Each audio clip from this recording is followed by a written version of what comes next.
ഇന്നലെ കുറുപ്പുംപടി SHO രാജേഷ് കുമാർ, പെരുമ്പാവൂർ കുറുപ്പംപടിയില്ലേ അതെ, രാജേഷ് കുമാർ, അയാളെ ഇന്നലെ വിജിലൻസ് കയ്യോടെ പൊക്കിയിട്ടുണ്ട്. അയാളുടെ ക്വാർട്ടേഴ്സിൽ വിജിലൻസ് മിന്നൽ പരിശോധന നടത്തി. അഴിമതി വിരുദ്ധ സ്ക്വാഡ് അപ്പോൾ അവിടെ നടത്തിയ പരിശോധനയിൽ 40,000 രൂപ കണക്കിൽപ്പെടാതെ കണ്ടെത്തിയിട്ടുണ്ട്.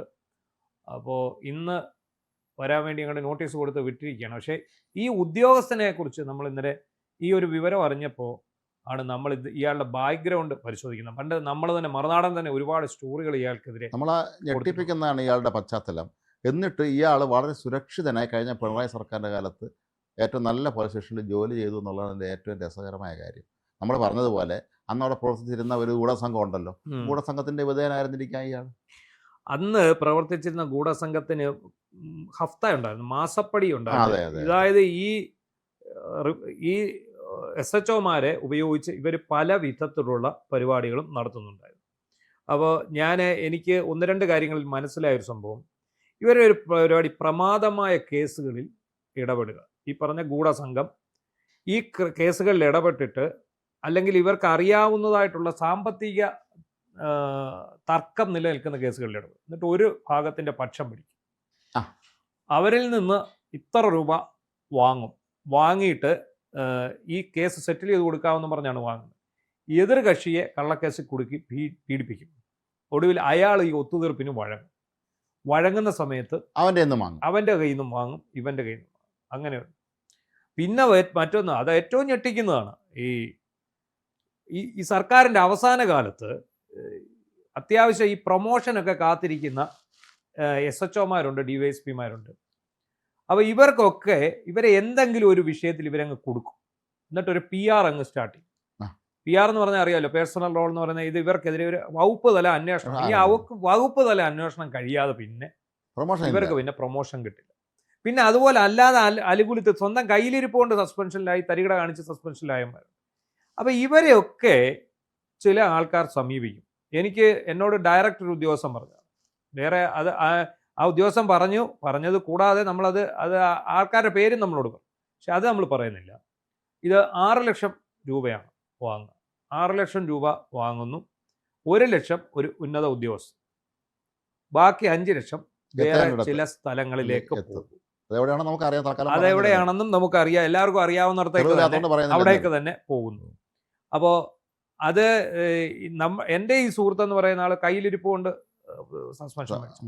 എന്നാൽ യാതൊരു കയ്യിലിരിപ്പും ഇല്ലാതെ ഈ പ്രൊമോഷനൊക്കെ വരുന്നത് പ്രമാണിച്ച് വളരെ മാന്യന്മാരായിട്ട് എല്ലാ PR-ഉം ഒക്കെ തീർത്ത് പ്രൊമോഷൻ മേടിക്കാൻ കാത്തിരിക്കുന്ന ആൾക്കാർക്ക് ഏതെങ്കിലും വകുപ്പിൽ, ഇത് PR കൊടുക്കുന്നതിന് ഒരു ബുദ്ധിമുട്ടുമില്ല, എന്തെങ്കിലും ഒരു വകുപ്പിൽ ഇട്ടു കൊടുക്കും. പോലീസ് ഉദ്യോഗസ്ഥനല്ലേ, എന്തെങ്കിലും ഒരു കുറ്റം കണ്ടുപിടിക്കാൻ. ഈ സർക്കാർ ഇറങ്ങുന്നതിന് മുമ്പ് തൂത്തുവാരി പിരിവുന്നു. അപ്പോൾ അത്യാവശ്യം ഉദ്യോഗസ്ഥർ ഇത് കൊടുക്കാത്തവരുണ്ട്, കൊടുക്കാത്തവർക്ക് പ്രൊമോഷൻ ഇല്ല, അവരിപ്പോഴും ഓടിച്ചാടി നടക്കുന്നുമുണ്ട്. അപ്പോൾ ഈ ഒരു രീതിയിൽ നമുക്കറിയാം, പിണറായി സർക്കാരിൻ്റെ കാലത്ത് അവർക്ക് റാൻ മൂളുന്ന ആൾക്കാർ മാത്രമാണ് SHOമാരായിട്ട് ഉണ്ടായിരുന്നത്. ആർക്കെതിരെയും കള്ളക്കേസ് എടുക്കും. പിന്നെ ഈ പൊളിറ്റിക്കൽ സെക്രട്ടറിയുടെ മേശപ്പുറത്ത് ഒരു ലിസ്റ്റ് ഉണ്ടായിരുന്നു. അതായത് ഇവർക്ക് പണി കൊടുക്കേണ്ട ആളുടെ ലിസ്റ്റ് വേറെ, നമ്മുടെ ആൾക്കാർ ഇത് പണി കൊടുക്കേണ്ടവൻ ഇവൻ, ഇനി നമുക്കെതിരെ എന്തെങ്കിലും ശബ്ദിച്ചവൻ ഇവൻ. അപ്പൊ അങ്ങനെ നോക്കി വെച്ചിട്ട് ഇവർക്കെല്ലാം നേരത്തെ ശ്രദ്ധിച്ചിട്ടുണ്ടായിരുന്നോ ഈ സർക്കാർ വീഴുന്ന ഇത്രയും സംഭവങ്ങളൊക്കെ ഉണ്ടായിട്ട് ഈ അന്നത്തെ പൊളിറ്റിക്കൽ സെക്രട്ടറി എന്ന് പറഞ്ഞാൽ ഇപ്പൊ എവിടെയാണെന്നോലും ആർക്കും അറിയില്ല. അതൊക്കെ അന്നേ സ്ഥലം വിട്ടു. അയാളൊക്കെ കിട്ടിയിടത്തോളം കൈപ്പാരിക്കൊണ്ട് ഇവിടെ മുങ്ങി. അപ്പൊ എന്താണെന്ന് ചോദിച്ചു കഴിഞ്ഞാൽ, ഇപ്പൊ ഇതിനകത്തെ ഒരു സംഭവം എന്താണെന്ന് ചോദിച്ചു കഴിഞ്ഞാൽ, ഈ രാജേഷ് കുമാർ എന്ന് പറയുന്നത് അന്തം കമ്മിയായിട്ടുള്ള ഒരു പോലീസ് ഉദ്യോഗസ്ഥൻ. അയാൾ അന്തം കമ്മിയാണോ എന്നല്ല, എന്തായാലും അന്തം കമ്മികളുടെ സപ്പോർട്ടിലാണ് അയാൾ. അവരുടെ വിധേയത്തെ കാണിച്ചു. അന്തം കമ്മിയാണെന്നില്ല, വല്ല BJP അനുഭാവി, കോൺഗ്രസ് അനുഭാവി, എന്തുവേണമെങ്കിലും ആവും. വിധേയത്തെ അവിടെ വേണം. ഇയാളുടെ ചരിത്രം അറിയാമല്ലോ, ഇഷ്ടം പോലെ. ഇയാൾ പല സ്ഥലങ്ങളിലും ഇരുന്ന് സ്ത്രീകളോട് മോശമായി പെരുമാറിയ സംഭവത്തിൽ, മുമ്പൊരിക്കലും വാഹനം പാർക്ക് ചെയ്തതുമായി ബന്ധപ്പെട്ട് തിരുവനന്തപുരത്ത് ഗണപതി അമ്പലത്തിന് മുന്നിൽ വാഹനം പാർക്ക് ചെയ്ത സംഭവത്തിൽ ഇയാൾ അവിടുത്തെ ഈ വാഹനം പാർക്ക് ചെയ്യരുത്, ഇയാൾ യൂണിഫോമിലല്ലായിരുന്നു, വാഹനം പാർക്ക് പഴവങ്ങാടിയിൽ എന്ന് പറഞ്ഞ ASI പോലീസ് ദിവസം ഇയാളുടെ കൂടെ ഒരു സ്ത്രീ ഉണ്ടായിരുന്നു. ആ സ്ത്രീയുടെ പണിയും പോയി. അപ്പോൾ അങ്ങനെ വലിയ തോതിലുള്ള ഒരു പശ്ചാത്തലമുള്ള ആളാണ് ഇയാൾ. അപ്പോൾ അങ്ങനെ നോക്കുമ്പോൾ ഇത് വലിയ വിചിത്രമായി തോന്നുന്നുണ്ട്. കാരണം ഇവരെല്ലാം സംരക്ഷിക്കപ്പെട്ടിരുന്നു എന്നുള്ളതാണ്. സത്യം പറഞ്ഞാൽ ഇത്രയും വലിയ ഗുരുതരമായ പ്രമാദമായ കുറ്റം ചെയ്തവരെയൊക്കെ ഈ കേരള പോലീസിലെ ഏറ്റവും ക്രിമിനലുകളുള്ള ഓഫീസർ ലെവലിലാണെന്ന് പലരും പറയാറുണ്ട്. അത് ഇവിടെ നമുക്ക് ഒന്നുകൂടെ മനസ്സിലായിരിക്കില്ലേ. അത് ഇയാളല്ലേ ആറ്റിങ്ങലെ മറ്റൊരു ലേഡിയെ വീഡിയോ കോൾ വിളിച്ച് നഗ്നത കാണിച്ചത്? കാണിച്ചാൽ മതി അതിന്റെ പേരിൽ പരാതി ചെയ്യുന്നു. പരാതി. ഒന്നും സംഭവിച്ചിട്ടില്ല. യാതൊന്നും ഇയാൾക്കെതിരെ സംഭവിച്ചില്ല. അയാൾ വളരെ കരുത്തനായിട്ട് തന്നെ വിലസി. അന്നത്തെ പല നേതാക്കന്മാർക്ക് രാത്രി വീഡിയോ കോൾ വിളിക്കുന്ന ശീലം ഉണ്ടായിരുന്നു. അതുകൊണ്ട് തന്നെ അല്ല, മാത്രമല്ല ഇവർക്കൊക്കെ അസാമാന്യ ധൈര്യമായിരുന്നു ആ കാലത്ത്. നമ്മളെ രക്ഷിക്കാൻ ഈ ആളുണ്ടല്ലോ. അസാമാന്യ ധൈര്യത്തിന്റെ പിൻബലം അത് ആരായിരുന്നു എന്ന് ചോദിച്ചു കഴിഞ്ഞാൽ അത് ഈ ഭരണത്തിലിരിക്കുന്നവർ തന്നെയായിരുന്നു. Political secretary M R. അജിത്ത് തുടങ്ങിയവരായിരുന്നു. കാരണം ഇവർക്ക് വേണ്ടി വലിയ വലിയ കാര്യങ്ങൾ ചെയ്തു കൊടുക്കുമ്പോൾ ഇനി ഇവർക്ക് കുറച്ച് കൊച്ചു കൊച്ചു കാര്യങ്ങളുണ്ട്. ഇതുപോലുള്ള നഗ്നതാ പ്രദർശനം, കൈക്കൂലി വാങ്ങൽ, അങ്ങനെയുള്ള കാര്യങ്ങൾ ഞങ്ങളും ചെയ്യും.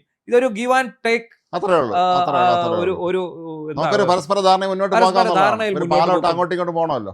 ഒന്ന് ആലോചിച്ചോണം. ഇന്നലെ അവിടെ പിന്നെ അഴിമതി വിരുദ്ധ സ്ക്വാഡ് റെയ്ഡ് ചെയ്യുമ്പോൾ, അതായത് നമുക്കറിയാം വിജിലൻസ് ഡയറക്ടർ എന്ന് പറയുന്നത് മനോജ് എബ്രഹാമാണ്.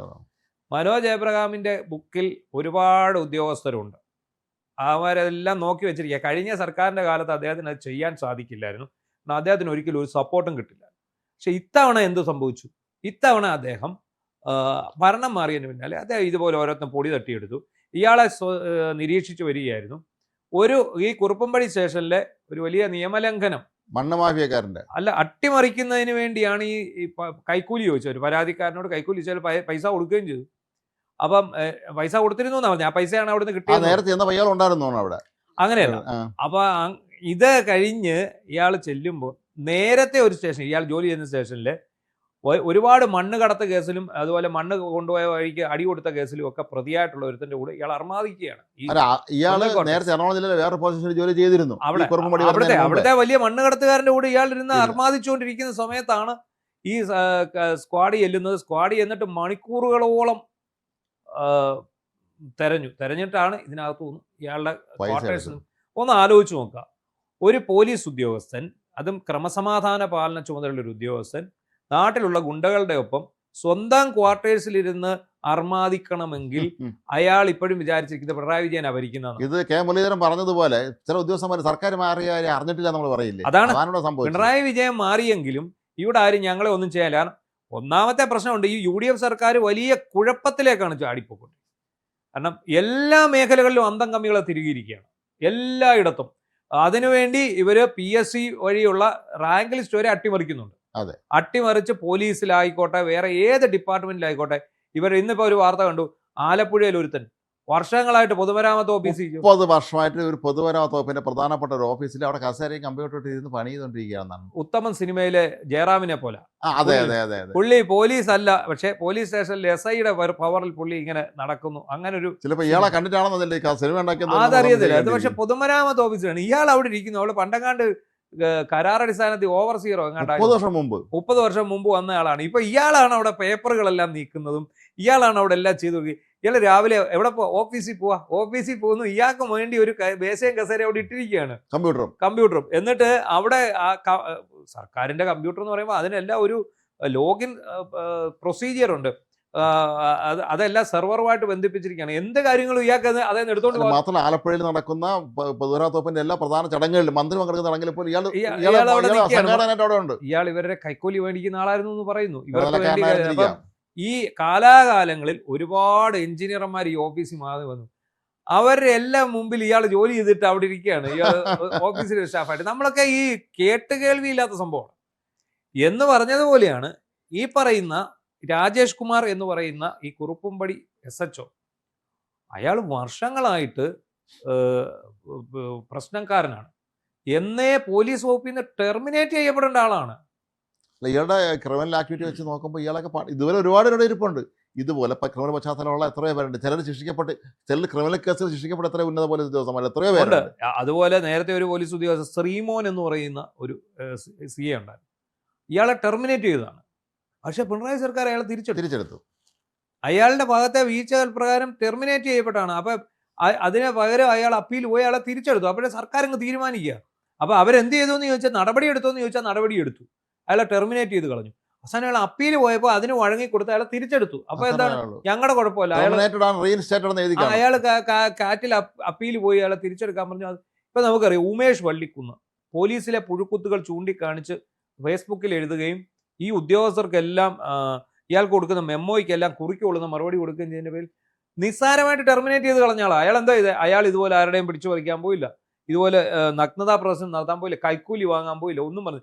അയാൾ സിസ്റ്റത്തിനെതിരെ പ്രതികരിച്ചു. അല്ല, ഈ കഴിഞ്ഞ സർക്കാരുകൾ, 2 പിണറായി സർക്കാരിൽ സംഭവിച്ചത് സത്യസന്ധന്മാരെ കണ്ടെടുത്താൽ കണ്ടുകൂടെയായിരുന്നു. സത്യസന്ധ അവൻ്റെ പേരിൽ കള്ളക്കേസ് നമ്മൾ കഴിഞ്ഞ ദിവസം പല ദിവസങ്ങളിൽ ചർച്ച ചെയ്ത DSPയുടെ കാര്യം പറഞ്ഞു. അതെ, അതുപോലത്തെ കാര്യങ്ങളാണ്. സത്യം കണ്ടുപിടിക്കുന്നതിന് അല്ലെങ്കിൽ തട്ടിപ്പ് കണ്ടുപിടിക്കുന്നതിന് എന്നാൽ അവനാദ്യം കേസ് കുറുക്കി നമ്മൾ സിനിമയിലെ കാണുന്നത് പോലെ അവനെ വീട്ടിലിരുത്തുക, എന്നിട്ട് ഈ കള്ളന്മാരെ രാജേഷ് ഇറക്കി വിടുക. ഏതായാലും ഈ രാജേഷ് എന്ന് പറഞ്ഞ സിയുടെ കാര്യം വളരെ വിചിത്രമാണ്. കാരണം ഈ പിണറായി സർക്കാർ കാട്ടിക്കൂട്ടി ഇത്തരത്തിലുള്ള ഈ ക്രമക്കേടൊക്കെ കൂട്ടുന്ന ഇവരെല്ലാവരും ഓരോരുത്തരും കണ്ടുപിടിക്കണം. അത് രമേശ് ചെന്നിത്തല ഒരു നല്ല ആഭ്യന്തരമന്ത്രിയാണെന്ന് അദ്ദേഹം ഇപ്പോൾ തൂഫാനിൽ തെളിയിച്ചിട്ടുണ്ട്. അതുപോലെ ഇത്തരം കാര്യങ്ങളിലൊക്കെ തന്നെ അദ്ദേഹം വളരെ സജീവമായി ഇടപെടുന്നു എന്നുള്ളത് നല്ല കാര്യമാണ്.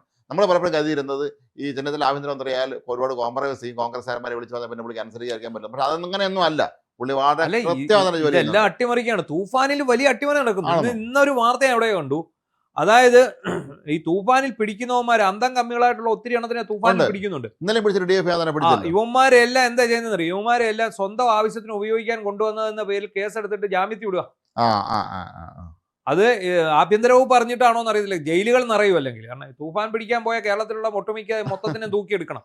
അപ്പൊ ഈ ആഭ്യന്തര വകുപ്പ് പറഞ്ഞിട്ടുണ്ടോ എന്നുള്ളത് അറിയില്ല. പക്ഷെ ഇവിടുത്തെ പോലീസ് ഉദ്യോഗസ്ഥർ കൃത്യമായിട്ട് യുവമാരെ ഇറക്കി വിടേണ്ടവരെ ഇറക്കി വിടുന്നുണ്ട്. ഇപ്പൊ നമുക്കറിയാമല്ലോ, ഗീനാകുമാരി എന്ന് പറയുന്ന മുൻ പ്രോസിക്യൂട്ടർ, ആ ED ആക്രമണ കേസിലെ പ്രതിയെ പോലീസ് കൊടുത്ത റിപ്പോർട്ടിന് വിരുദ്ധമായിട്ട് കോടതി പറഞ്ഞിട്ട് അവരിറക്കി വിട്ടു. അവരെ ഇന്നലെ ടെർമിനേറ്റ് ചെയ്തു. പകരം ആളിനെ വെച്ചു, സ്പെഷ്യൽ പ്രോസിക്യൂട്ടറെ നിയമിച്ചു. സ്പെഷ്യൽ പ്രോസിക്യൂട്ടർ നല്ല കാര്യമാണ്. സ്പെഷ്യൽ പ്രോസിക്യൂട്ടർ തന്നെയാണ് ഇതിന് വേണ്ടത്. പക്ഷെ ഇതുവരെ ഈ പോലീസിന്റെ തലപ്പത്തുള്ള അഴിച്ചുപണി പൂർണ്ണമായിട്ടില്ല. പ്ലീഡർമാരെ മാറ്റിയിട്ടില്ല. പ്ലീഡർമാരെ മാറ്റിയിട്ടില്ല. ഈ പോലീസിന്റെ തലപ്പത്തുള്ള അഴിച്ചുപണി ഇപ്പൊ ഇതേപോലെയുള്ള ഈ രാജേഷ് കുമാർ എന്ന് പറയുന്ന SHOയ്ക്കൊക്കെ എന്തുമായിട്ട് ധൈര്യമാണ് നിങ്ങൾ? ഇവരെ കൂടെ നിന്നാ മതി.